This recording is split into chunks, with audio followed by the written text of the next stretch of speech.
Welcome to the Crystal Coach Show with me, your host, Anahata, helping you live every day with clarity, guidance, and practical wisdom. Are you feeling overwhelmed, anxious, maybe disconnected? Do you ever feel like you don't know how to live a life of peace and joy? I am Anahata Roach, the Crystal Coach, and during this show, we channel divine wisdom through stories of service, spirituality, and stones for self-care. The Crystal Coach Show leaves you with a feeling of connection and the clarity it takes towards becoming the best version of yourself as you hear from thought leaders and many others to help you ignite the crystalline nature of who you really are. Stay tuned. The Crystal Coach Show starts now.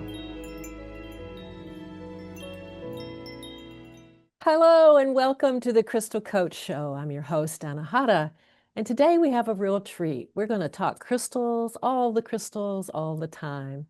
Listen, a podcast called The Crystal Coach Show wouldn't be really legitimate without some episodes being about crystals and stones, right? So in this one, you'll hear our guest, Ryan Gorman, talk about his travels and experiences with the mineral kingdom. And then you get to listen in today as two crystal enthusiasts geek out on the subject of collecting stones, creating community, and working with the energies of the Earth's minerals. It's guaranteed fun and it's going to be educational, so stay with us. But the first thing I want to do is introduce you to my guest, Ryan Gorman. Ryan is a naturalist, artist, adventurer, and mineral expert. He's a free-spirited crystal collector and seller. His passions for travel, rock climbing, and nature led him to become interested in the study of minerals and the symbiotic relationship between Mother Earth and all who inhabit her. Early family trips to the Rocky Mountain National Park, the Smoky Mountains, and the Grand Teton National Park helped Ryan to be able to appreciate the natural wonders and beauty of Mother Earth. And as a young man, Ryan was drawn to the mineral kingdom while traveling in California, where he spent many summers at Yosemite National Park, rock climbing, just really experiencing the frequencies of the crystals and stones and the granite, right? So being an artist and a naturalist, the mineral and crystal formations became a source of fascination and study for him. Then in 2012, driven by a vision of creating a place of community, education, and peace, Ryan collected a team of friends to help produce the first Midwest Crystal Fest, a festival of crystals, spiritual connection, music, food, and fellowship. More than 1,500 people came to that first free weekend event in St. Louis, Missouri. And the goal of every subsequent Crystal Fest is to provide children and their families with opportunities to experience and learn about natural wonders, as well as the traditional indigenous uses of minerals and plants. Ryan currently uses his artistic talents in tandem with the crystals and stones, with the lapidary arts, gemstone faceting, wire wrapping, and silversmithing. The Gorman medicine bags are prized for the quality of craftsmanship and the energy of the wrapped crystals and stones.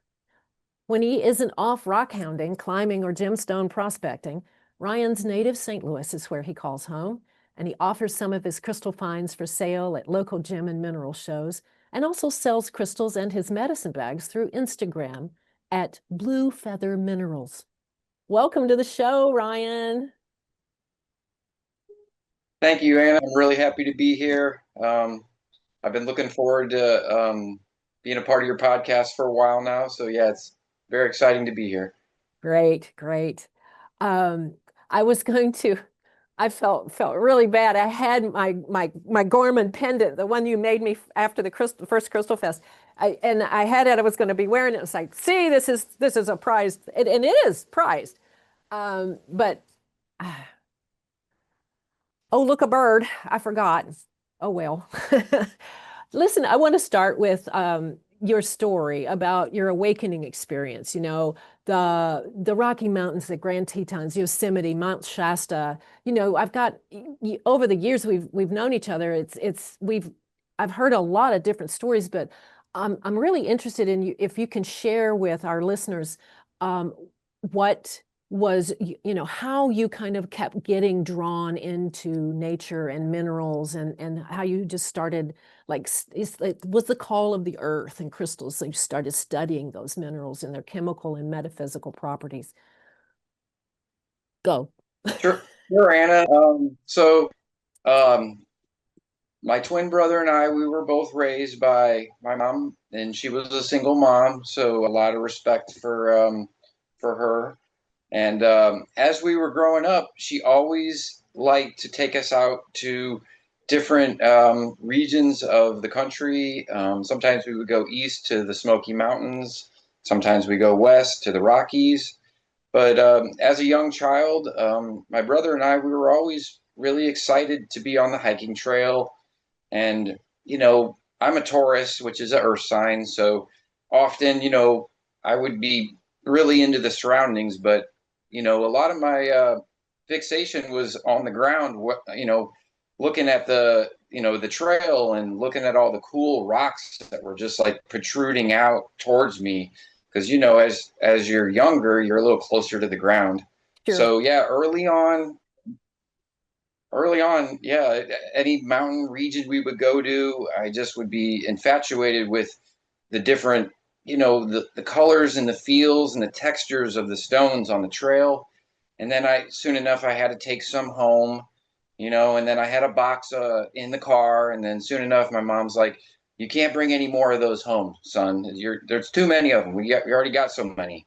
So early on, I didn't really realize I was like, basically starting my medicinal stone collection from the hiking trails. Yeah. But, that's how it all got started, just by proxy, really. Oh, I did the same thing, Ryan. I had a box of rocks. They were my friends. I mean, we'd go anywhere. We'd go on walks, and there was some woods out behind our house, and we would go on walks as a family. And I would always find something to pick up and bring home. And I loved this. It was like a big shoebox, and I kept it under my bed. And I had it, all throughout high school. And then when I left to go to college, I left my rocks under my bed. I came home and my mother had cleaned out my room and thrown away my box of rocks. So, I've heard those type of stories before, but usually, if you're really into the rocks, you just find more. you keep persevering. Sometimes you got to start over. Right. Yeah, exactly, exactly. Yeah, So parents don't, they can't stop collecting. Sometimes it's what we need to be like, you know what, mom threw that away. I got to start over. yeah, but it was heartbreaking. They were my friends. I could Yeah. talk to them. Mhm. Yeah. So, well, your knowledge of the chemical properties of stones is amazing. Like, I mean, I've got quite a bit of study that I can pull from, but I always, you're always surprising me with like, well, this rock has got this and this and this in it, and I might just know the primary one. How did you, you're mostly self-taught, right? Yeah, pretty much. So like I said, as a youth, I had a pretty big collection, and through high school is really when I started getting an idea what was going on, because the geology class was really easy for me. Biology, all the earth science classes were, it's one of my natural talents. So I just kind of understood how chemical compositions then led to sometimes how the indigenous peoples would use it, and it basically proved that they knew about how to balance our bodies chemically, intuitively. And then I've got a lot of Celtic in my background from Europe, so I just kind of tuned into it as well, and I started being able to bridge the gaps of like, hey, the metaphysics goes right into the chemical compositions, which then usually helps support the indigenous uses if you look at it. Oh, sure. Yeah. I mean, science is just now catching up to whatever the shamans have always known about on the quantum level. There's this frequency match, right? And that's, the minerals in your body are the same as the minerals in stones and crystals. And certain matches help align things that are within the body's system that's out of whack. Yep, pretty much. To put that simply, our blood is full of little micro minerals, and when we get around the stones in nature and plant medicine, they're always having a chemical reaction and having a really deep conversation. Yeah, absolutely, absolutely. Um, well, anyway, I was kind of curious because I don't think we've ever talked about this in particular, how you really got, the knowledge that you carry now, aside from our previous uh, lifetimes in Lemuria of knowing all of that. But in this lifetime, what did you do to go about getting your crystal knowledge?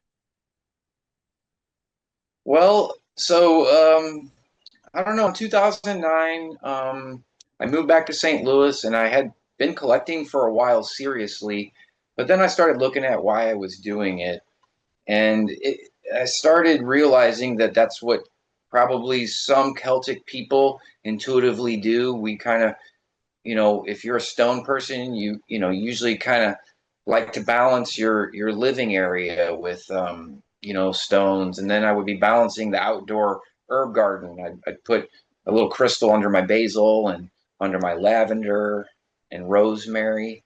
So I just realized, hey, your ancestors have been doing this, Ryan, working with the different minerals that are in the area, wherever you are.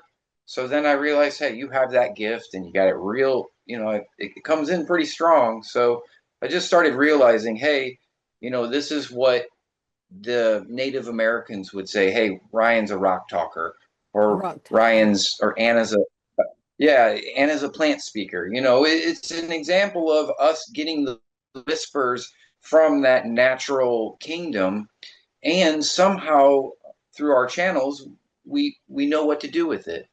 Mm, So I think basically I'm always going to be a student. I'm always going to be learning here on earth. So I just right around in 2009, 2012 time, I started realizing, hey, this is a gift of yours, and you have the ability to help others understand the medical applications, to help themselves and others. And then, through the work with the Native American tribes of North America and South America, they also helped empower my understanding of just, we have all the natural tools in front of us. We just sometimes need to, like you said earlier, bridge the two worlds of, the science and hmm then the metaphysics, hmm because it's all basically saying the same thing.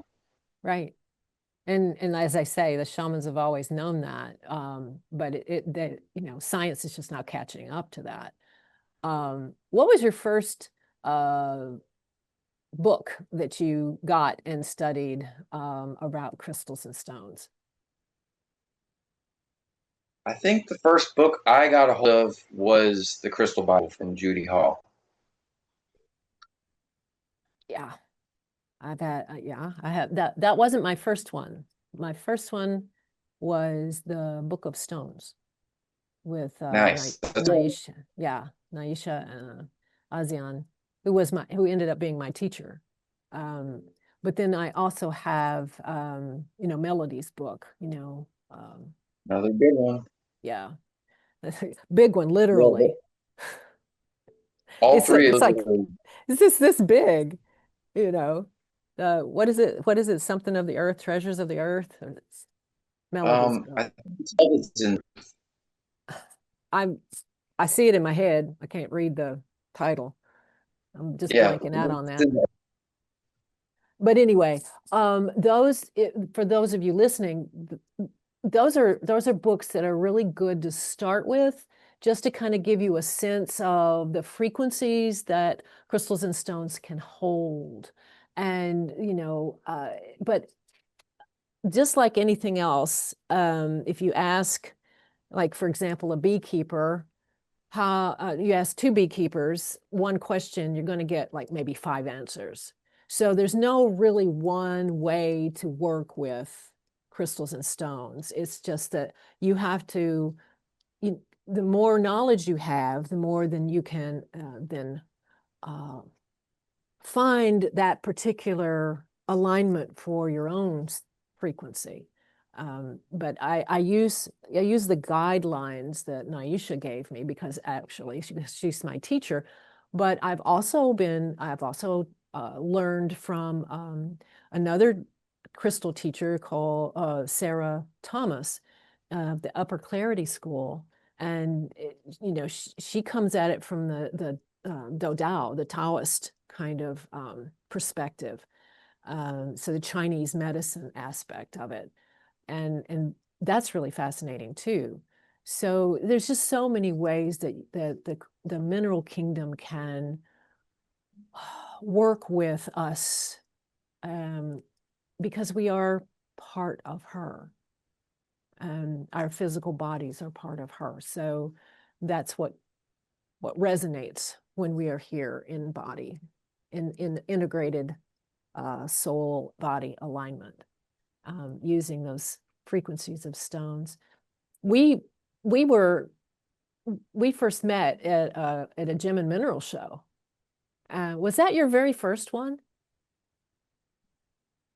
It was early on in my career. I think I definitely, I think I had been doing the stone shows for more than 5 years. I think I was maybe 2 years into it. Okay. Well, I knew it was in a beginning stages. And Yeah, was it this rock? Was it this kunzite piece that you introduced me to kunzite? So I went through my collection and I'm thinking, I think maybe I bought this from Ryan. I don't know. Does it look like something? yep, that definitely looks like piece of kite you might have got from me. Yeah, because it's a pretty big chunk. You can't, the camera's not showing the pretty pink of it, but it is pink. Looks white there in the camera, but yeah, it's pink.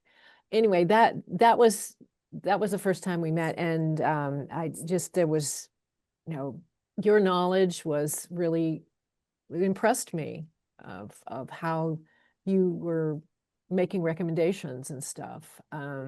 So that's how we bonded. And then later on, we kind of had some shared memories. That was kind of fun to discover that. You're an artist, and I have to show this to you. Do you remember this? Yeah, that's really cool. I do remember that. You do, yeah. You did that. You drew that for me, just freehand, and I've had it all these years. It sits underneath in my office. It sits underneath my tray of stones, just supporting the frequency of that. So I thought you'd get a kick out of that. Of course, Anna. That's cool. Yeah, I always have a good time integrating the art into healing work as well.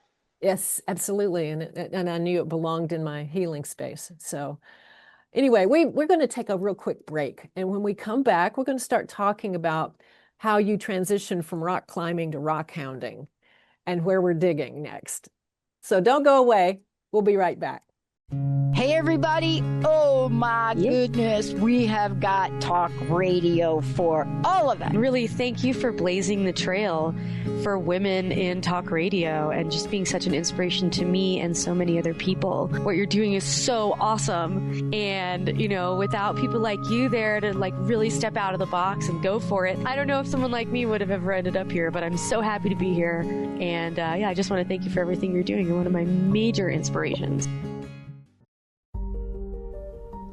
If you're feeling stressed, overwhelmed, or in grief, I'm here to help. I'm Faye Lau, intuitive healer and founder of Faye Inspired Healing. Through soul-guided sessions, I help you reconnect with your body's wisdom and inner truth. Whether you're healing from loss, letting go of pain, or rising into elevated energies, my work combines energy clearing, grief support, and spiritual coaching. Schedule a session or learn more at fayinspiredhealing.com. Here's your transformational tip for today. Make the big things little and the little things big. Oh, how often we get this one backwards.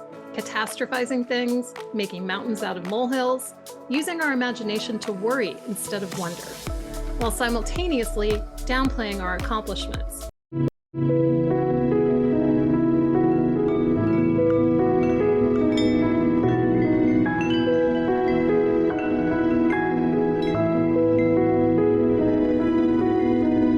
Hi, welcome back to the Crystal Coach Show. I'm your host, Anahata, and we're talking today with my buddy, Ryan Gorman, who is just another crystal enthusiast, just like I am, and we're geeking out on how minerals and the frequencies of stones all work together.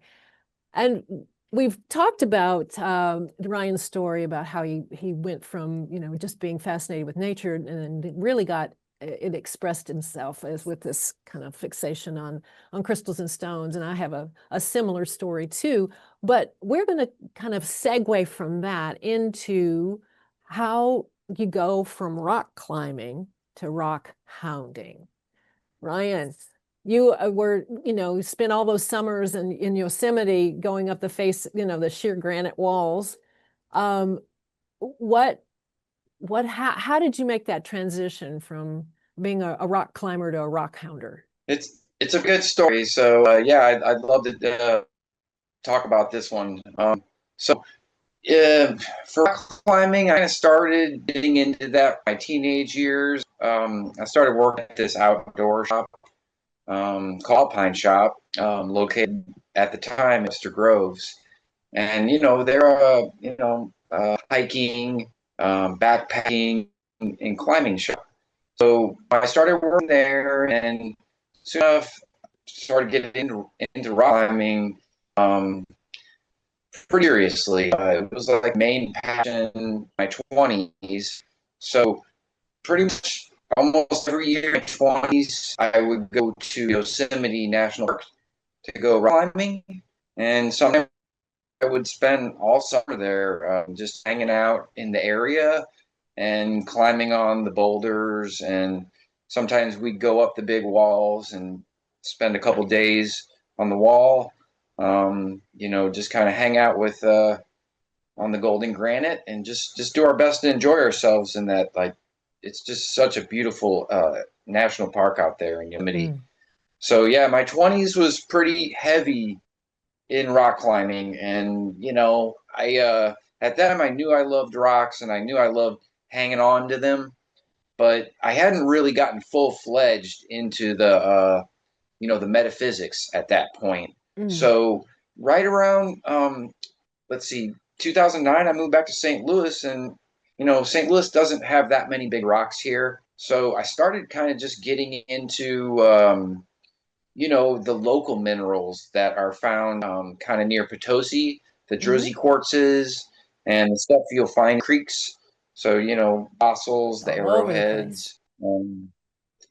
Missouri's we're a very good crystalline and rock hounding state. And, it was then, right on in my mid to late 20s, I started to realize, hey, St. Louis, Missouri is a great place to find the crystals. And then I started, kind of learning from a lot of people around me that, the Native Americans say, hey, you've got a gift to see these as vibrational medicine and kind of plug them into your own reality and others and see how they might benefit us from working with them. Right. Yeah, there's so much Jersey, so much quartz along the creeks and rivers. You just go walking through in the woods and you're going to find them in Missouri. That's what I'm talking about. But yeah, but it just occurred to me that we're geeking out and we know what rock hounding is, but our listeners may not. So rock hounding is the sniffing out, if you will, the looking for, the turning over the dirt to find, you know, crystals and stones that are, I don't know, that are collectible and useful medicinally, frequency wise, and also just really pretty. And so that's what geeks say when we rock hound, because we're like being hounds, like, you know, sniffing it out, looking for them, but digging over, you know, turning over other big rocks to see if we can find smaller rocks. But the first time I ever went digging for crystals was with a group with you. And we went to Arkansas. And you know, that's a pretty easy trip for people in Missouri to, you know, the next state over. But you know, there's all kinds of beautiful quartz that can be found in Arkansas that's kind of spills into Missouri, but it's mostly in Arkansas, right? So where else? I know you've been to like Joshua Tree in California and some other places in the Carolinas. And did you go to New York? You've been all over the US digging for crystals, right? Or rocks. Yep. Yep, our first dig years ago in Arkansas together, that was the beginning of kind of my career of moving around the country because, you know, I kind of slowed down on the rock climbing and then I was like, all right, I still love traveling. I really love seeing new places. And then I was like, all right, well, the United States just some really amazing minerals all over.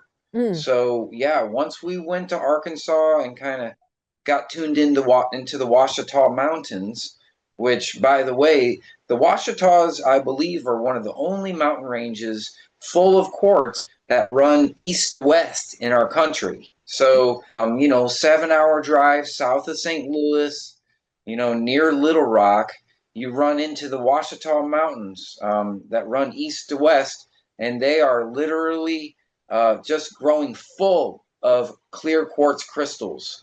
So yeah, that's basically the best quality quartz deposit in the country and maybe even the world. Really? Better than Brazil, you think?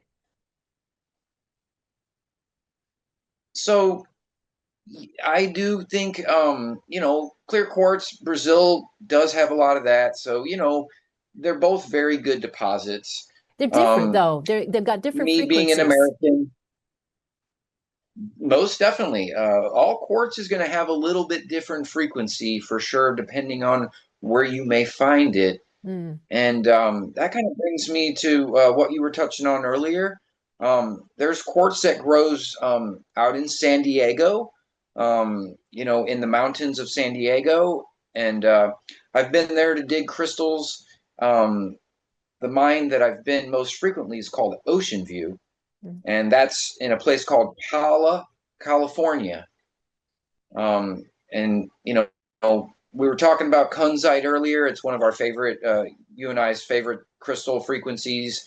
You know, I know we have a lot of favorites, but it's up there near the top. Yeah. So Ocean View Mine is where pink kunzite was first discovered in the early 1900s, and George Frederick Kunz came to that mine in Ocean View, and he, along with the miners at the time, was able to coin the name kunzite, and that's his last name, Kunz. And I think that it's, if my German's correct, I think that Kunz is translates to love. So it's really cool. We love the frequency. Yeah, it's a cool. I mean, if my translation's correct, which I'm pretty sure there's 2 words in German for love, and one of them is Liebe, and then the other one is Kunz. Yeah, Liebe. Liebe. Yeah, Liebe. Yeah. Yep. Ich liebe. So yeah, yep, ich liebe. So yeah, the Ocean View mine is a really amazing mine that has kunzite, aquamarine, morganite, tourmalines of all colors, lepidolite, citrine, smoky, moonstone, garnets, and the list Jeez. goes on. That's one of my favorite mines that I like to frequent. And in the future, I'd like to start kind of putting an invite to friends that might. I have a lot of friends that are like, "Wow, that sounds fun, Ryan. Just call me when you're there next time, and we'll meet there." Yeah, yeah. So San Diego's one of my favorite mines that I've been to. And then another really cool mine in New York is where The the Herkies are. Mohawk Dreamstone. Yeah, the Herkimer diamonds, or the natives call them dreamstones. Oh, So yeah, they come from Herkimer County, New York, and they're a very special type of quartz because yeah. technically I think they're very old. They're like 300 million years old, and I think Yeah. they're a Double full turning point harder than all. Yeah, and they're harder than most quartz, so they're like a 7.5 on the on Mohs the scale. Mohs scale. Yeah, for some reason, I've heard the theories are that they grew from stromatolite fossils, and they grew very slow in the pockets of the stromatolite fossils. So some geologists say that that's kind of how they got that extra hardness, is because they basically grew from the stromatolites that were in the ocean. Ah, wow. That's cool. That's really cool. It's pretty cool. So have you been to Hiddenite? I mean, yeah, there's like a town in South Carolina called Hiddenite, right? That's where the Hiddenite The- comes from. yep, yep. So I have been very close to Hiddenite, but I have yet to go there. The places in North Carolina that I have been, I've been to Spruce Pine, North Carolina, and then I've also been to Asheville, Mm. Hot Springs, North Carolina, to find garnets. We mine garnets near Hot Springs at this place called Little Pine Garnet Mine, and I believe that mine is now either closed or something might be restricted about the access. But Ah, um, I've been there a couple times in the past 10 years or so to gather the garnets, and then I've also been to Spruce Pine before, hmm. and they have a lot of different minerals that grow there: sapphires, garnets, emeralds, rubies. Um, and then just south of there, I believe, is where Hiddenite is, and that's where the green spodumene was first discovered in Hiddenite. And I believe the green spodumene that they call Hiddenite, it's very special because it's the only type of spodumene in the whole world that's bearing um, it's a what is it?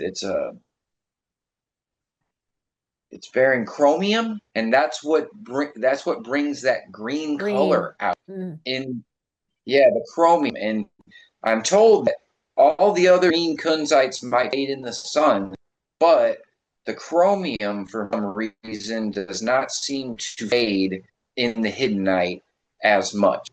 Hmm.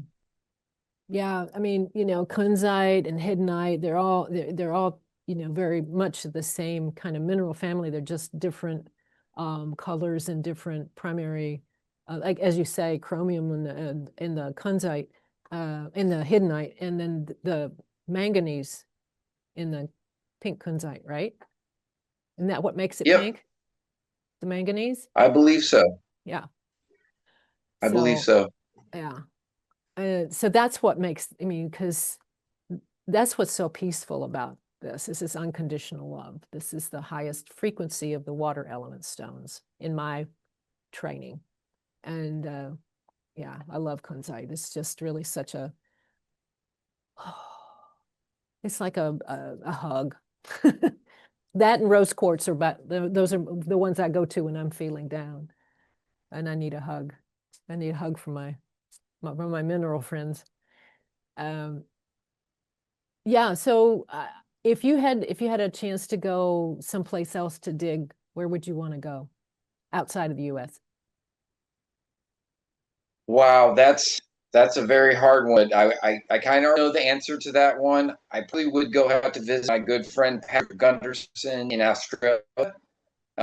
We've been talking for about 10 years about linking up and going to the outback, and if it works out in the future, I'd love to go find the blue ocean kyanite that Patrick, Yes, he knows where to find it, and it just comes right out of the hillside. It's just so beautiful, it Anna. is. It's gorgeous. So gorgeous. And Yeah, I love the Patrick is frequency of it too. amazing. So you go to Australia. Yeah, because Australia Yep, the has, ocean. oh, so many minerals in that continent. It's incredible.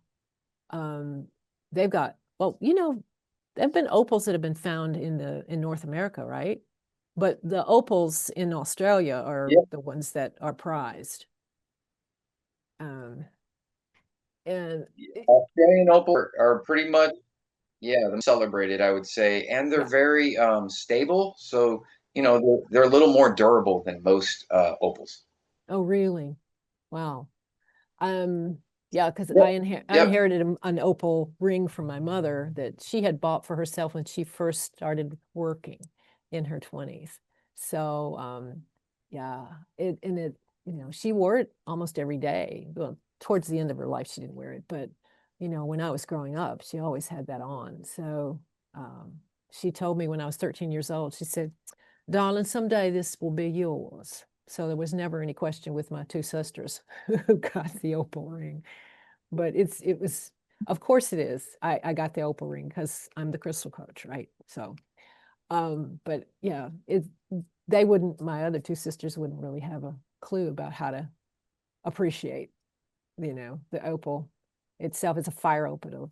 Have I shown it to you? I don't know. I maybe haven't, but it's a fire opal. It's just really super intense. It needs to be cleaned, but aside from that, yeah, it's cool. So opal, and what else is Australia famous for? So last year, Patrick extracted the largest amethyst geode in Australian history. So yeah, Patrick and Australia has a bunch of really good amethysts. They have very good topaz. They have amazing aquamarine, and a lot of their aqua can be either blue or that really nice, beautiful green that everyone kind of hears about in the legends of antiquity. Mm. It's an interesting fact that long ago when they said, oh, sailors, they use the aquamarine to help protect their sea voyages. Um, so supposedly the aquamarine would help protect the seafarers from the deafening voices of the remnant of Atlantis. The Mm. Harpies would sing songs.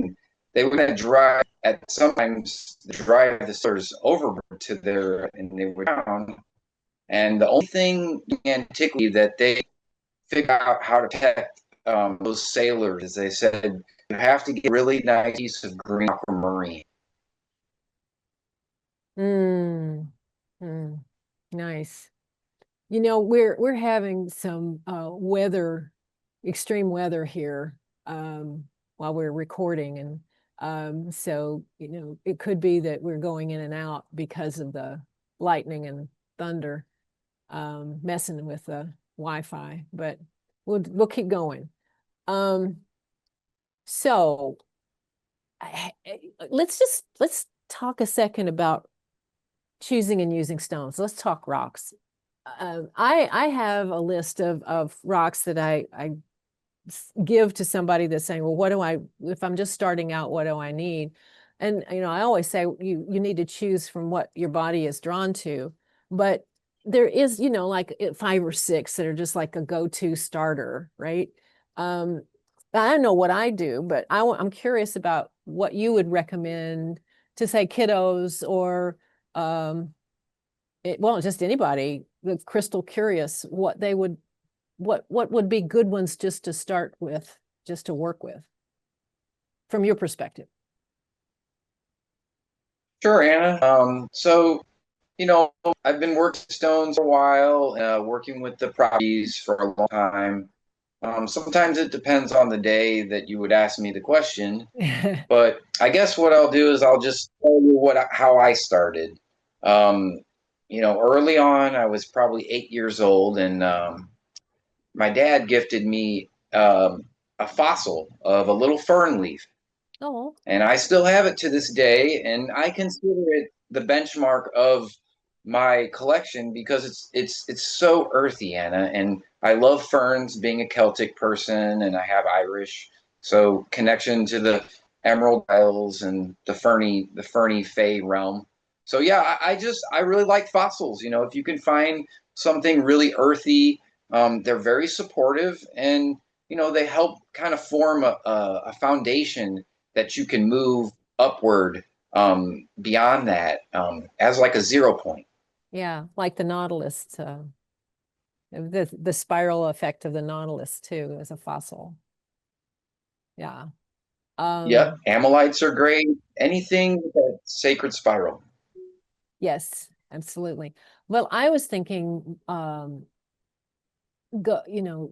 kids, obviously clear quartz, which helps to amplify whatever and gives a little clarity, but also rose quartz because of the love and the frequency that's so soft and comforting. Um, and amethyst also because of the way in which it can help you connect to that part of you that's not physical, and kind of lend some protection. I like black tourmaline. That's one of my go-to stones because, and certainly I've bought a lot of black tourmaline from you, um, but that transmits negativity to clear light. So it's just one of those really good stones, all-purpose stones to kind of have with you, to carry around with you, to have around on your person or around your environment in your home. Um, so those are kind of like some of my recommendations that I feel like everybody needs to have those to start, and you just kind of expand from there. I mean, to your point about aquamarine, I mean, it really is such it's a watery element, and it helps you just kind of let go of stuff you're hanging on to, emotional stuff. Um, but that's something that you would take down the line as you learn how to work with crystals and stones. um, so you start out with fossils. Is there anything else that you would say for our listening audience would be good to start out So with? I think my second stone I ever kind of discovered in the world, besides the ones I was finding on the ground in the mountains, the second stone I really encountered was lapis lazuli. So I Mm. really do love lapis. And that's a three-way combo of white calcite, pyrite, fool's gold, and lazulite. So those three minerals kind of form a three-way combo it's very beneficial. I don't know if I would call it like, a beginner stone, Mm-mm. but I think when I was about 10, I kind of was gifted a strand of beads that were lapis, and it started getting me ready for my mission of working with the stones. Because, you know, I think what kid really, you go through childhood, you see fool's gold, you're like, wow, I have to have a piece of that Yeah, gold. because it's all So, shiny. Yeah. that's another stone. But yeah, it's affordable, it looks like gold, and it's very grounding. So, Pyrite. if I had to recommend another great stone with pyrite, but like I said, I met lapis early on, and it was a great stone for me. Um, I would agree with you that if you wanted to just start simple, a fossil or black tourmaline or amethyst, rose quartz, celestial clear quartz is very good. Mm. Citrine is another great one. Yes. And then, I think we both would agree. We love kyanite. Like Yeah. kyanite is just pretty solid. Yeah, it really is. But it's harder to find, and it's more expensive. So, when you got people that just looking, especially kids, you got folks that are on limited income and they really want to start out. So the ones that are more available are the ones that are more affordable. Although rose quartz is getting kind of pricey these days. But there's an abundance of rose quartz as well as black tourmaline at this point. We keep digging it out of the earth, and the more the things the huge pieces that keep coming out of the earth, I keep feeling like the earth, we need to leave them in there. They're there for a reason. And it kind of bothers me a little bit that we might be in our zest, in our appetite for all of these shiny objects, we're cutting off our nose to spite our face.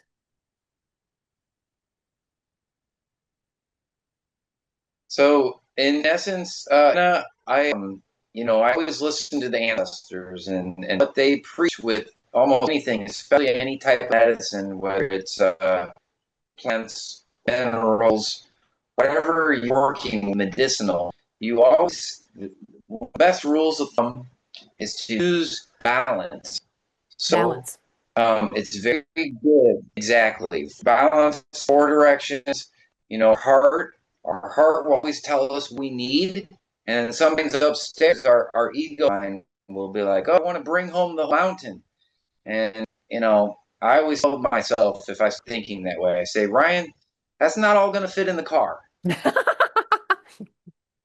No, it doesn't. So It yeah, doesn't all fit balance in is the car. especially. Yeah, you teach the kids saying, hey, you want just enough so you can appreciate what the mineral kingdom represents. So as long as you don't have too much, then you can't take it for granted. And then you're appreciative of the collection that you are able to attract and humbly work with. So yeah, the balance is key for us right now. The treasure aspect, the I want it all, that's thing we need to definitely make sure we keep in check, because I think humanity, it's safe to say probably we'd all hear those voices inside, but as soon as you say, hey, we got to share, Ryan, you got to share so everybody can get a little bit, so then we appreciate the breadcrumbs that, the creator spirit has left us. Right. Because But not these these crystals are very huge divine. cavern. I know, but you were talking about your friend Patrick has found the biggest amethyst in all of Australia. And it's like, well, you found it. Good for you. Leave it there. I mean, there's part of it me that just feels like we're taking away that support, that internal support that Mother Earth is giving us as we walk on her, by pulling all of that out, So I'm just in a conundrum about the whole mass mining aspect of it. So I've got a story about Patrick, and it might help clear this whole thing up a little bit. So Patrick, I know almost for a fact that he uses balance when he mines. Okay. So he had a pretty internal dilemma with trying to figure out, did he want to extract the geode? A lot of other miners, because it was so far out there, most 90 a good portion of the miners would ask if they found that, because it was so hard to extract. He spent 6 years trying to extract that geode perfectly, so it would make it to a museum, it would convey and he, on Instagram broke down, cried, because he had people all over the world saying, Patrick, it's a crime, try to get the thing out in its entirety. And he said, you know what? Highest self is saying, we're not going to do this all the time, but this is a lifetime achievement. And he went on a quest to not break it at all. So he had to get an 18-wheeler all the way out the outback and carefully extract this geode team of miners. And it was a quest. And I believe Hatch was following his inner intuition, because when you see the guy crying, bawling, and he said, my feelings were hurt. People couldn't understand why I did this. People were saying I was being selfish by trying to bring out in one piece. Well, like I mean, that was. miners, I understand that. And I appreciate you giving me the color commentary on how he extracted it. I'm just really where I was going was the mass production, the mass minings, like it's almost like strip mining, just digging chunks of the earth out looking for stuff. And that's not what individuals do, but there are some people, there's some companies that are out there that that's their area of specialty. It's been great to talk to you, and I can't believe that an hour is already gone. But I wanted to let the folks know how to, again, that you are your main way to see your work and see some of the stones and some of the medicine bags that you produce is through Instagram. And then your handle on Instagram is Blue Feather Minerals. Right.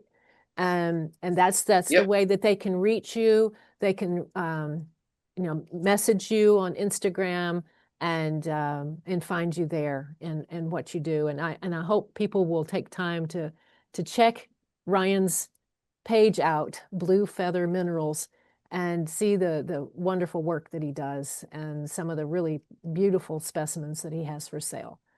So Ryan, thanks again for showing up, and I'm sorry that our audio was a little off today, but we made it work. So thanks again, my friend, and we'll see you next time. And for the audience, My thank pleasure. you.